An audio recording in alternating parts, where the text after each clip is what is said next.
Film ini diawali dengan adegan yang memperlihatkan seorang ibu melahirkan bayi kembar. Masalahnya adalah tubuh bayinya menyatu dan mereka tidak bisa dipisahkan. Jika dipisahkan, salah satu dari bayi ini akan mati. Karena sekalipun memiliki dua tubuh, mereka hanya punya satu jantung. Saat dokter dan ayah bayi ingin memisahkan tubuh bayi itu, sang ibu terbangun. Ia tidak rela salah satu dari anaknya harus dikorbankan. Bayi itu merupakan produk gagal hasil rekayasa genetika sang ayah yang berprofesi sebagai seorang ilmuwan. Ia melakukan eksperimen tanpa sepengetahuan sang istri. Kedua anak kembar ini bernama Akilan dan Vimal. Sekalipun kembar, tetapi mereka punya sifat yang berbeda. Vimal tumbuh menjadi anak yang naif tetapi cerdas, sedangkan Akilan sebaliknya. Ia seorang berandalan yang malas belajar. Ya sudah. Tuan Ramachandran adalah ayah dari Vimal dan Akilan. Ia seorang ahli genetika. Karena penelitiannya gagal, Ramachandran dipecat dari pekerjaannya. Ia kemudian beralih profesi menjadi seorang pengusaha dan mendirikan perusahaan yang bernama Locus. Tuan Ramachandran sukses memproduksi susu formula untuk balita dan anak-anak dengan nama produk Energion. Produk ini terbukti ampuh membantu perkembangan otak dan pertumbuhan anak secara signifikan. Energion berhasil menguasai pangsa pasar India dan bahkan sudah diekspor ke berbagai negara. Kesuksesannya itu berkat dukungan dari seorang istri yang bernama Sudha. Ramachandran meresmikan produk terbaru perusahaannya. Ia mengadakan sebuah pesta. Hadir di pesta itu adalah seorang gadis bernama Anjali. Anjali secara tidak sengaja meminum alkohol. Ia kemudian mabuk. Di tengah pesta inilah Anjali pertama kali bertemu dengan Vimal, dan Vimal langsung jatuh hati kepadanya.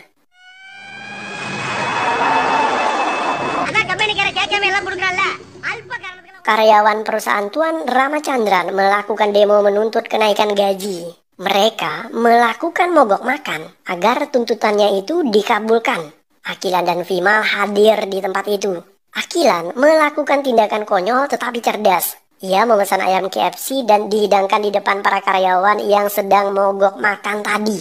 Mereka pada akhirnya tergiur dan berhenti mogok makan. Ketua koordinir lapangan yang memprovokasi para pendemo adalah pria bernama Pandit. Dan Pandit ternyata disogok oleh seseorang untuk menjatuhkan pamor perusahaan Tuan Ramachandran. Karena perusahaan itu iri dengan kesuksesan perusahaan Locus yang dimiliki oleh Ramachandran.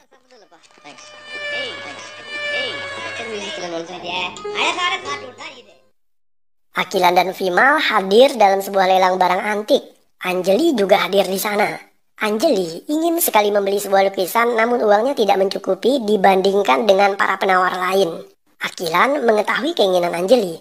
Ia berusaha untuk memenangkan lelang itu. Lukisan tadi kemudian dihadiahkan Akilan kepada Anjali. Tujuannya adalah agar menarik perhatian Anjali, karena Akilan sadar jika saudara kembarnya yang bernama Vimal menyukai gadis itu. Seorang pria bernama Ragu mendatangi Anjali dan memberikannya sebuah surat. Ragu menyatakan isi hatinya melalui surat itu. Ia bahkan membawa ibunya agar bisa membujuk Anjali. Tetapi Anjali menolak cinta pria itu karena Anjali tidak mencintai Ragu. Terjadi pembunuhan terhadap pria bernama Ajay. Korban tewas dengan kondisi yang mengenaskan. Ajay diduga tewas karena modus perampokan. Seorang gadis asal Ukraina yang bernama Volga datang ke TKP. Ia mengambil beberapa foto korban. Volga adalah gadis yang berasal dari Ukraina. Ia menyamar sebagai seorang jurnalis. Ia mendatangi perusahaan Locus untuk mencari rahasia perusahaan itu. Volga ingin bertemu dan mewawancarai Tuan Ramachandran. Sambil menunggu, Volga mengambil beberapa foto dokumen tanpa sepengetahuan Ramachandran. Volga kemudian melakukan interview terkait rahasia kesuksesan Tuan Rama. Ternyata Tuan Rama mengetahui jika Volga bukanlah seorang jurnalis dan gadis itu sedang menyadap pembicaraan mereka. Ramachandran kemudian mengusir Volga. Akilan dan Vimal mendatangi sebuah klub malam. Di sana ia bertemu dengan Volga dan Anjali. Mereka saling berkenalan. Setelah puas menikmati malam, Akilan dan Vimal mengantar Anjali pulang. Sedangkan Volga ia bertemu Ragu. Ragu adalah ilmuwan cerdas yang bekerja di perusahaan Locus. Volga membayar Ragu untuk menjadi mata-mata di perusahaan itu. Walaupun demikian, Ragu tidak mau memberikan informasi lebih banyak tentang perusahaan itu karena uang yang diberikan Volga kepadanya dianggap tidak cukup. Volga kesal. Ia kemudian mendorong Ragu. Keesokan harinya, warga menemukan mayat Ragu.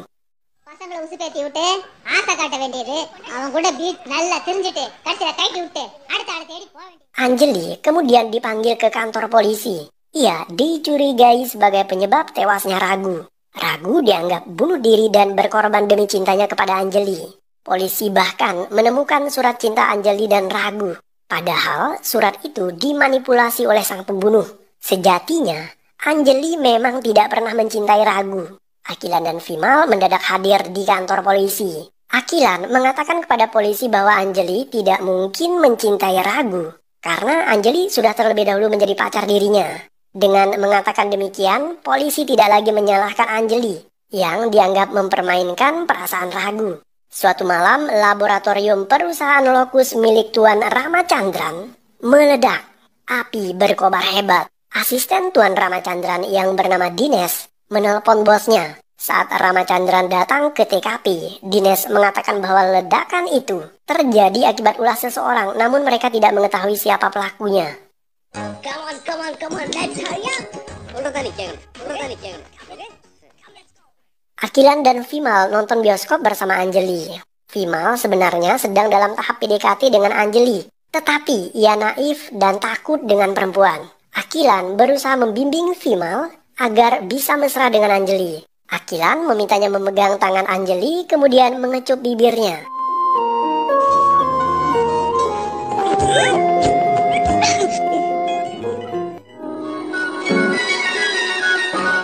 Akilan dan Vimal membawa Volga dan Anjali ke perusahaan milik ayahnya. Volga mengambil beberapa foto agar dijadikan sebagai bukti karena Volga ingin menguak rahasia perusahaan Locus. Volga bahkan secara diam-diam mencuri sampel susu sapi yang ada di perusahaan itu. Aksi Volga tertangkap kamera CCTV yang membuat Tuan Ramachandran memarahi kedua anaknya.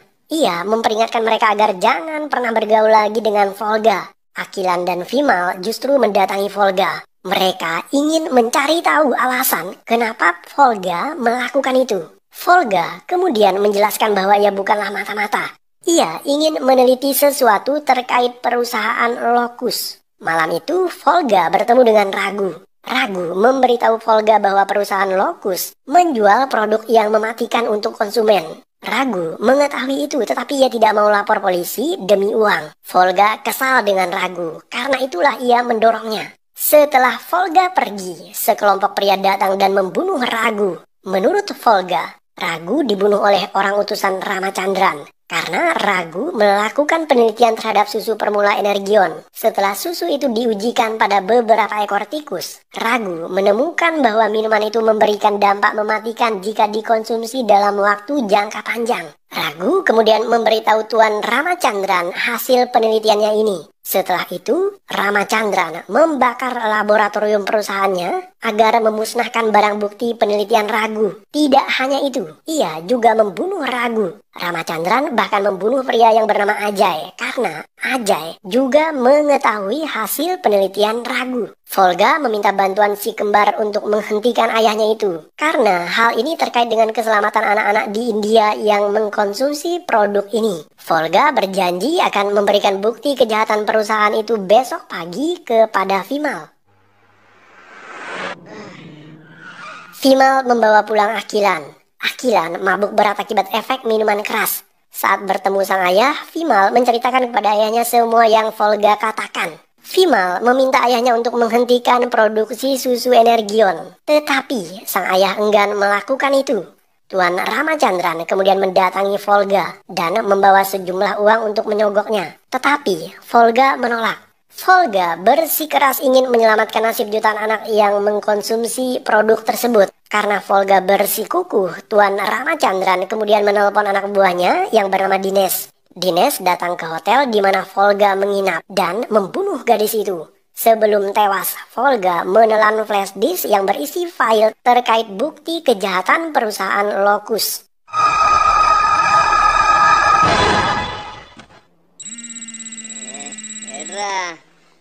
Anjali menelpon Vimal untuk memberitahunya tentang kasus tewasnya Volga.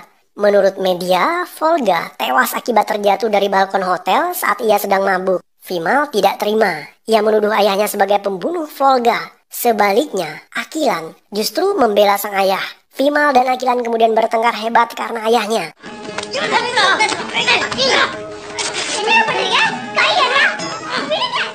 Vimal kemudian membongkar masa lalu ayahnya. Ternyata, Tuan Ramachandran pernah berniat untuk membunuh Akilan karena ia malu memiliki anak dengan tubuh seperti itu. Jika Akilan dibunuh, Vimal tetap bisa hidup karena letak jantung kedua kembaran itu berada di tubuh Vimal. Sang ibu terkejut mendengar pengakuan Vimal.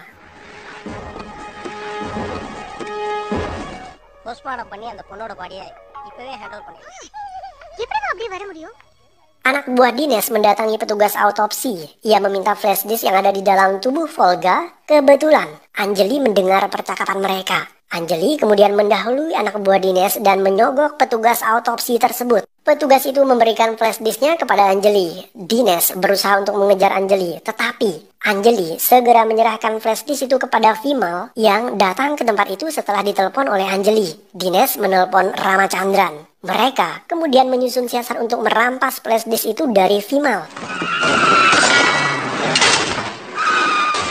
Mobil Vimal dan Akilan ditabrak. Mereka juga diserang beberapa penjahat utusan Dines yang ingin merampas flash disk itu dengan modus perampokan.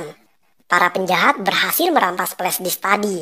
Dalam perkelahian itu, Vimal yang tidak bisa bela diri akhirnya terluka parah dan tidak sadarkan diri.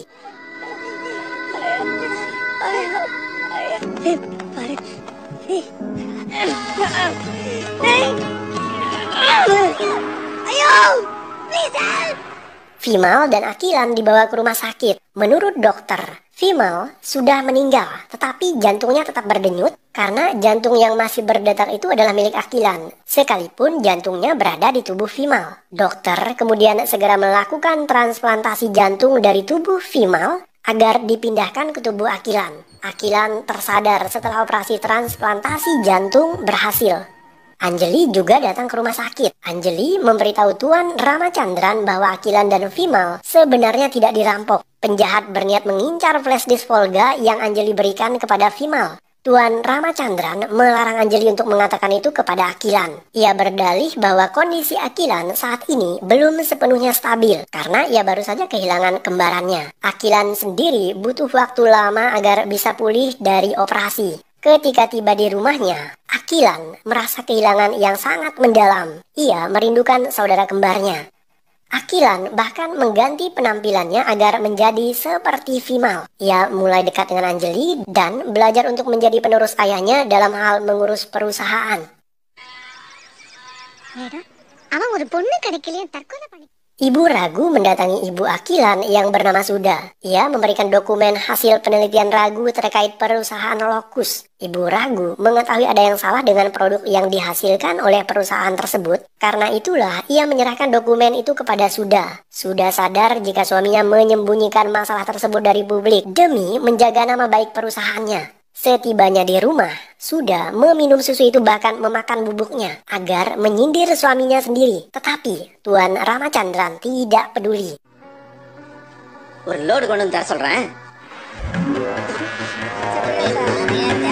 Suatu hari, Akilan melihat pembunuh saudara kembarnya.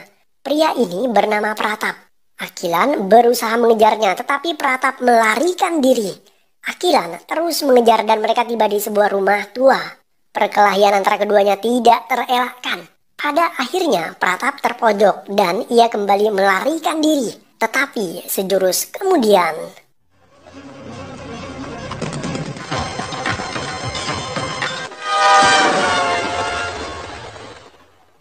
Akilan berhasil mengambil ponsel Pratap sesaat sebelum ia tertabrak kereta api. Ponsel itu berdering dan Akilan menjawabnya. Sang penelpon adalah Dines, tapi Akilan tidak mengenali suaranya. Akilan kemudian kembali ke kantornya.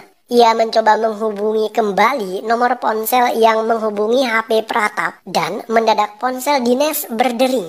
Begitu mengetahui bahwa dirinya terciduk, Dinesh berusaha melarikan diri.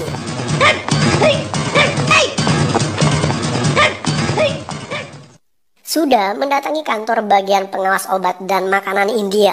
Ia melaporkan produk Energion milik suaminya. Sudah mengatakan bahwa Rama Chandran menjual susu bubuk berbahaya kepada anak-anak. Petugas BPOM kemudian bergegas ke kantor Rama Chandran. Mereka memeriksa dokumen dan sampel dari produk itu. Setelah dilakukan pemeriksaan, ternyata hasilnya baik-baik saja. Produk itu tidak berbahaya. Akilan menemukan jam tangan dan barang-barang milik Vimal yang dulunya diambil oleh para perampok. Ia heran kenapa barang itu bisa berada di brankas milik ayahnya. Akilan juga menemukan flash disk milik Volga. Ia sadar jika otak pembunuhan adalah ayahnya sendiri. Saat makan malam, ayah Akilan justru mengatakan bahwa pelaku pembunuhan adalah Dinesh. Karena Dinesh adalah mata-mata perusahaan lain yang diutus untuk memata-matai perusahaan Locus. Akilan murka, ia menghancurkan meja makan. Walaupun demikian, Akilan masih bingung siapa sebenarnya otak di balik kematian Vimal. Karena itulah Akilan memilih menyelidiki kasus tersebut. Akilan mendatangi peternakan sapi milik ayahnya. Di sana ia menemukan beberapa ekor sapi yang mati akibat diporsir berlebihan. Mereka diberikan sesuatu yang membuatnya menghasilkan susu 100 kali lipat lebih banyak dari sapi biasa. Anjali bahkan baru sadar jika ayah Akilan ternyata berniat jahat setelah Akilan menunjukkan flash disk yang ia temukan di brankas ayahnya. Mereka memeriksa isi flash disk tersebut dan menemukan beberapa foto. Salah satu foto menunjukkan sang ayah sedang berpose dengan beberapa orang Rusia. Sekalipun demikian, Akilan tetap tidak berhasil menemukan apapun yang bisa mengungkap produk Energion berbahaya bagi manusia. Untuk menyelidiki lebih lanjut kasus tersebut, mereka kemudian terbang ke Ukraina. Akilan ditemani Anjali karena Anjali ternyata bisa berbahasa Rusia. Di sana, Anjali dan Akilan disambut oleh teman Anjali yang bernama Ashok. Kedatangan mereka ternyata diketahui oleh mata-mata Rusia. Mereka membuntuti Akilan dan Anjali. Ashok memberitahu Akilan bahwa sebanyak 45 atlet Rusia pernah berprestasi saat Olimpiade di Barcelona tahun 1992. Tahun tersebut Ukraina masih masuk dalam negara Rusia. 10 tahun setelah kejadian itu, 39 dari 45 atlet tadi dinyatakan tewas dalam kecelakaan helikopter. Itu artinya hanya 6 atlet yang masih hidup. Ashok siap mengantar Akilan ke rumah para atlet tadi. Kebetulan, ia memiliki data alamat mereka semua. Hal yang aneh adalah foto-foto korban kecelakaan helikopter yang ditunjukkan oleh Ashok sama dengan foto yang ada di dalam flash disk milik Volga.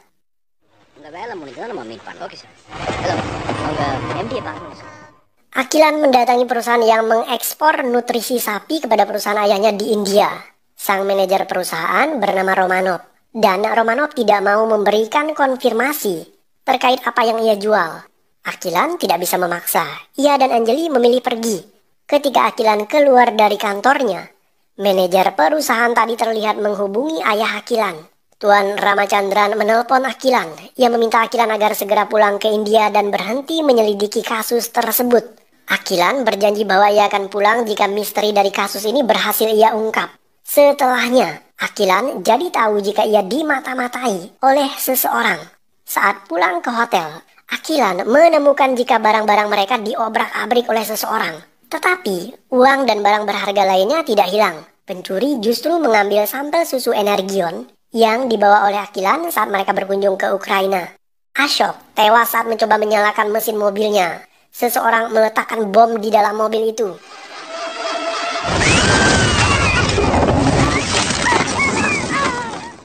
Sadar jika nyawa mereka terancam, Akilan dan Anjali segera bergegas pergi menggunakan kendaraan lain yang mereka sewa. Akilan dan Anjali mendatangi semua alamat para atlet yang diberikan oleh Ashok. Ternyata kelima atlet yang mereka kunjungi semuanya meninggal karena suatu penyakit. Hanya ada satu atlet yang masih tersisa. Atlet itu bernama Ana. Ketika ditanya, awalnya atlet yang bernama Ana ini menolak memberikan informasi. Tetapi setelah Akilan mengatakan bahwa Volga tewas terbunuh di India, Ana kemudian berubah pikiran. Ana ternyata berteman baik dengan Volga. Ia tidak ingin kematian Volga menjadi sia-sia. Karena itulah, Anna bersedia membantu Akilan mengungkap kasus ini. Akilan kemudian menunjukkan foto yang ia dapat dari flash disk milik Volga. Foto itu memperlihatkan ayah Akilan sedang berpose bersama pria yang bernama Dr. Nick Fish, seorang ahli nutrisi para atlet saat Olimpiade di Barcelona. Menurut Anna, setahun sebelum Olimpiade digelar, Anna sempat mengalami cedera di kaki yang membuatnya tidak ikut pelatnas selama 1 tahun. Itu sebabnya kenapa Anna masih hidup, sedangkan 5 atlet lainnya sudah meninggal. Ini menjelaskan bahwa Anna selamat dari penyakit yang diderita oleh semua mantan atlet, karena Anna tidak mengkonsumsi nutrisi yang diberikan oleh ahli nutrisi dalam timnas Rusia. Bahkan, Anna menyebutkan jika kecelakaan helikopter itu sudah direncanakan oleh seseorang. Dan sejurus kemudian,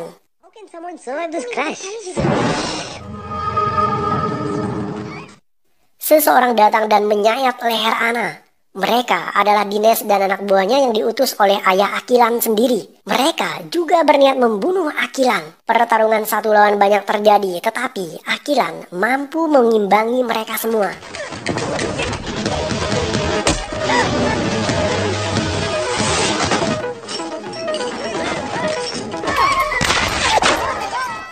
Polisi datang ke TKP. Perkelahian pun terhenti. Anna berhasil selamat karena lukanya tidak parah. Ia kemudian memberitahu Akilan bahwa ahli nutrisi yang bernama Nick Fish ternyata masih hidup. Nick Fish dikurung dalam sebuah penjara yang dijaga ketat oleh militer. Setelahnya, seorang petugas Biro Intelijen menangkap Akilan dan membawanya kepada seorang berpakaian militer yang bernama Karpov. Karpov adalah kepala militer di Ukraina. Pria ini meminta Akilan berhenti menyelidiki kasus itu. Jika tidak, maka Karpov akan membunuh mereka. Akilan bertindak nekat. Ia bahkan menyandra Karpov dan memaksanya menunjukkan di mana Nick Fish disekap. Karpov tidak bergeming. Ia tidak mau memberitahu apapun. Akilan kemudian mencoba memelas. Kali ini ia meminta Karpov untuk memikirkan nasib jutaan anak yang mengkonsumsi Energion. Hati batu Karpov tadi kini mulai luluh. Ia akhirnya membawa Akilan dan Anjeli untuk menemui Nick Fish. Dr. Nick Fish kemudian menguji Energion yang diberikan Karpov. Bubuk susu yang dibawa Akilan dari India itu ternyata dicuri oleh anak buah Karpov. Hasil uji lab menunjukkan bahwa di dalam Energion terdapat zat steroid. Zat ini berfungsi sebagai booster untuk memperkuat otot manusia, tetapi ia memiliki dampak yang berbahaya jika dikonsumsi dalam jangka panjang. Para atlet Rusia ternyata diberikan steroid agar bisa bersaing dengan atlet lainnya. Steroid yang dikembangkan ini telah dimodifikasi sehingga tidak terdeteksi dalam uji laboratorium. Dan orang yang menemukan steroid siluman ini adalah ayah Akilan, karena dulunya ia pernah bekerja menjadi seorang profesor di Moskow, Rusia. Tuan Ramachandran kemudian setelahnya menyuntikkan sapi dengan steroid yang membuat sapi sangat produktif. Tetapi air susu yang dihasilkan oleh sapi mengandung steroid. Dan susu itulah yang dikonsumsi oleh para atlet Rusia, yang membuat mereka berhasil menjuarai beberapa cabang kompetisi. Untuk menyembunyikan kasus penggunaan steroid ini, Karpov kemudian membuat sebuah konspirasi. Ia menyembunyikan semua atlet di dalam suatu tempat. Karpov mengisi sejumlah mayat di dalam helikopter seakan-akan para atlet tadi tewas dalam kecelakaan pesawat helikopter, padahal mereka sebenarnya sampai saat ini masih hidup dan dirahasiakan keberadaannya. Akilan berpura-pura pergi ke toilet. Ia menerobos keluar dan menemukan para atlet tadi disekap dalam sebuah ruangan. Kondisi mereka sangat memprihatinkan.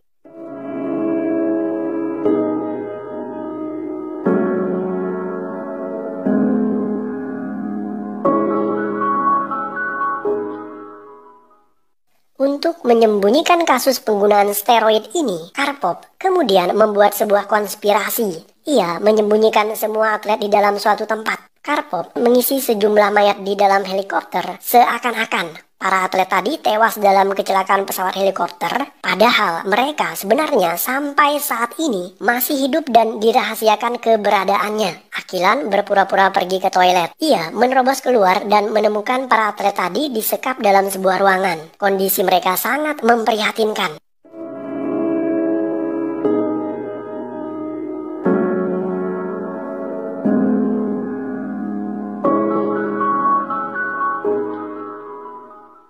Setelah itu, Dr. Nick Fish memberikan Akilan barang bukti untuk mengungkap steroid siluman yang digunakan di dalam bubuk susu Energion. Dr. Nick Fish kemudian meminta Akilan dan Anjali lari dari tempat itu. Mereka menyelinap masuk ke dalam sebuah truk pengangkut susu dan berhasil keluar dari gedung yang dijaga ketat oleh militer tadi. Mengetahui pelarian itu, Karpov segera mengejar truk tadi.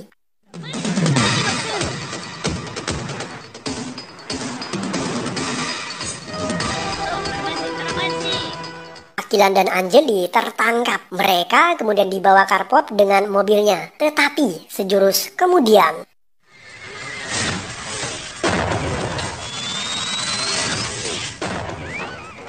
mobil Karpov ditembak oleh Dines dan anak buahnya. Mereka terus memberondong mobil itu dengan tembakan yang bertubi-tubi. Anak buah Karpov tewas di tangan Dines. Tetapi Akilan, Anjali, dan Karpov berhasil selamat. Mereka berhasil melarikan diri.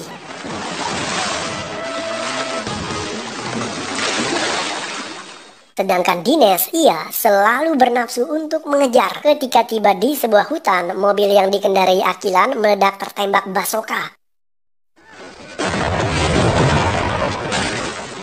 Tetapi Akilan, Anjali, dan Karpov tetap selamat.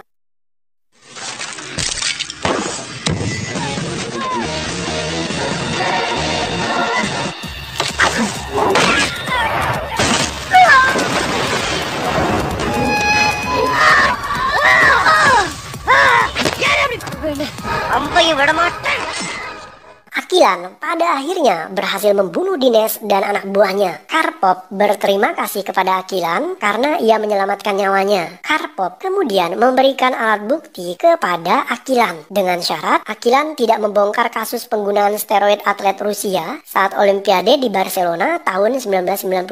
Akilan setuju. Mereka kemudian pulang ke Tamil Nadu, India untuk membuktikan bahwa Energion memang mengandung steroid. Setelah dilakukan uji laboratorium, polisi kemudian bergegas menangkap Ramachandran, tetapi ia segera melarikan diri. Ramachandran berusaha keluar dari India, tetapi ia dihadang oleh polisi yang sedang melakukan patroli. Ramachandran kemudian melarikan diri.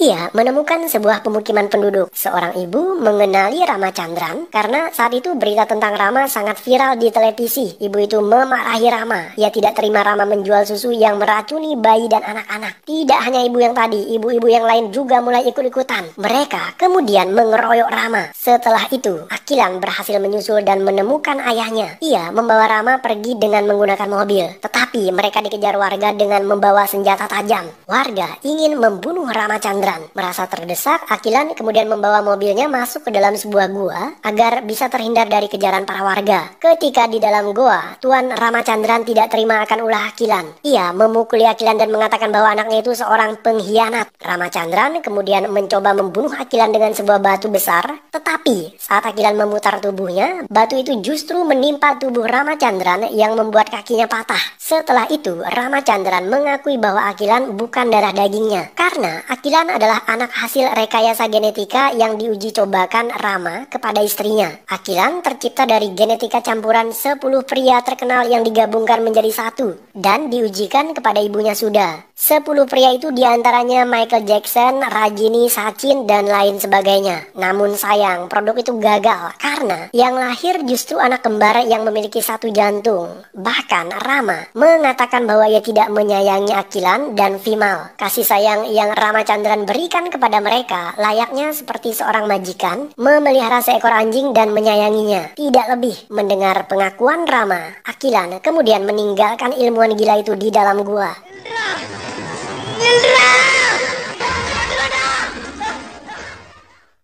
Film ditutup dengan adegan di mana polisi datang ke dalam gua untuk menangkap Ramachandran, tetapi mereka menemukan pria itu sudah tewas dimakan tikus. Akilan sendiri berhasil menjadi seorang ilmuwan dan ia menemukan obat yang bisa menyembuhkan penyakit akibat steroid tadi. Akilan kemudian menikah dengan Anjali dan film pun berakhir.